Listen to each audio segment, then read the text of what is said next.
So hello guys, మీలో ఈ విషయం ఎంతమంది తెలుసో లేదో నాకు తెలియదు కానీ యాంకర్ విష్ణుప్రియ గారి మీద కేసు ఫైల్ అయింది. ఏఐఎస్ఎఫ్ లీడర్ ఆమె మీద కేసు ఫైల్ చేశారు. ఎందుకు ఆమె మీద కేసు పెట్టాల్సిన అవసరం ఏముంది అంటే ఆమె డబ్బులు సంపాదిస్తున్నారు. అదేంట్రా డబ్బులు సంపాదిస్తే కేసు ఫైల్ చేయడం ఏంట్రా అంటే, సంపాదించే డబ్బులు ఇన్స్టాగ్రామ్ నుంచి సంపాదిస్తున్నారు. మరి ఎలా సంపాదిస్తున్నారు, ఎంత సంపాదిస్తున్నారు అంటే ఎక్స్క్లూజివ్ కంటెంట్, ఇన్స్టాగ్రామ్ లో ఎక్స్క్లూజివ్ కంటెంట్ అని చెప్పి ఆవిడ తాలూకు హాట్ పిక్స్, హాట్ వీడియోస్ అని ఎక్స్క్లూజివ్ కంటెంట్ లో పోస్ట్ చేస్తారనమాట. దానికి నెలకి 399 సబ్స్క్రిప్షన్. అలా నెలకి 399 సబ్స్క్రిప్షన్ చొప్పున 3923 మంది ఉన్నారు. అంటే ఈ ఎక్స్క్లూజివ్ కంటెంట్ నుంచి నెలకి ఈమెకు వచ్చే ఇన్కమ్ 15,65,000. 15,65,000 వింటుంటేనే షాకింగ్ గా ఉంది కదా. సో ఏఎస్ఎఫ్ లీడర్ ఎవరైతే ఉన్నారో, యంగ్స్టర్స్ యూత్ చాలా మటుకు తప్పుదారి పడుతున్నారు ఇలాంటి కంటెంట్ వల్ల అని చెప్పేసి ఆమె మీద కేసు రిజిస్టర్ అయింది. సో ఈ మొక్కదాయే కాదు, చాలా మంది ఉన్నారు ఈ గ్యాంగ్. మన తెలుగు కంటెంటర్స్ లో కూడా ఈ విష్ణుప్రియ, సాధన నాయుడు, ఇంకా చాలా మంది ఉన్నారు. దరిద్రం అంతా మనకి నార్త్ నుంచి అంటుకుందన్నమాట ఈ సబ్స్క్రిప్షన్ అనే రోగం. సో మీరు ఇప్పుడు స్క్రీన్ లో చూస్తున్న ఈ పెద్ద కొన్నారు కదా, ఈ నార్త్ గ్యాంగ్ అనమాట. అక్కడి నుంచి ఈ రోగం మన తెలుగు కంటెంటర్స్ కూడా వచ్చేసింది.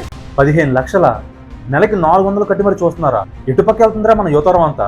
నేను నాలాంటి కో క్రియేటర్స్ మేము జాబులు చేసుకుంటూ కరెంట్ అఫైర్స్ మీద, ప్రెసెంట్ పొలిటికల్ సిచ్యువేషన్స్ మీద, జియో పాలిటిక్స్ మీద, హిందూ ధర్మం మీద ఇంత కంటెంట్ ఇస్తుంటే మమ్మల్ని చూస్తారో చూడరో, కరెంట్ అఫైర్స్ మీరు ఫాలో అవుతారో లేదో అనే విషయం పక్కన పెడితే నెలకి 400 ఇచ్చి మరి కొట్టించుకుంటున్నారా? ఇదేం థియేటరా? అండ్ ఎవరైతే ఎక్స్క్లూజివ్ కంటెంట్ చేస్తున్నా వీళ్ళు కూడా వీళ్ళ వీక్నెస్ తో ఆడుకుంటున్నారు. సో ఈ ఇష్యూ మీద మీ ఒపీనియన్ కింద కామెంట్స్ మెన్షన్ చేయండి. And account movie full review link కూడా కింద పెడుతున్నా, అది కూడా చూసేయండి. అండ్ వెళ్తూ సబ్స్క్రైబ్ చేసుకోవడం మర్చిపోకండి. జై హింద్.